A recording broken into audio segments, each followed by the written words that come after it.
ಇವತ್ತು ಆಷಾಢ ಶುಕ್ರವಾರ ಇರೋದ್ರಿಂದ ಲಕ್ಷ್ಮೀ ದೇವಸ್ಥಾನ ಟೆಂಪಲ್ಗೆ ಹೋಗೋಣ ಅಂತ ಅಂದ್ಕೊಂಡು ನಾನು ಮತ್ತು ಮಮ್ಮಿ ಇಬ್ಬರು ಹೊರಟಿದ್ವಿ.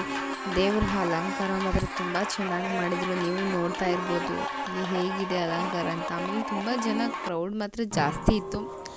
ಸೊ ನಾವು ಅಲ್ಲೆಲ್ಲ ದರ್ಶನ ಎಲ್ಲ ಮಾಡಿಕೊಂಡು ಕುಂಕುಮ, ಮಹಾಮಂಗಳಾರತಿ ಮತ್ತು ಎಲ್ಲ ಥರ ಪೂಜೆ ಎಲ್ಲ ಮುಗಿಸ್ಕೊಂಡಾದ್ಮೇಲೆ ನಾವು ಹೊರಗಡೆ ಪ್ರಸಾದ ತೊಗೊಳ್ಳೋಣ ಅಂತ ಅಂದ್ಬಿಟ್ಟು ಬಂದ್ವಿ. ಕ್ಯೂ ಮಾತ್ರ ತುಂಬ ಉದ್ದನೇ ಇತ್ತು. ಜನನೂ ಕೂಡ ಅಷ್ಟೇ ಇದ್ದರು.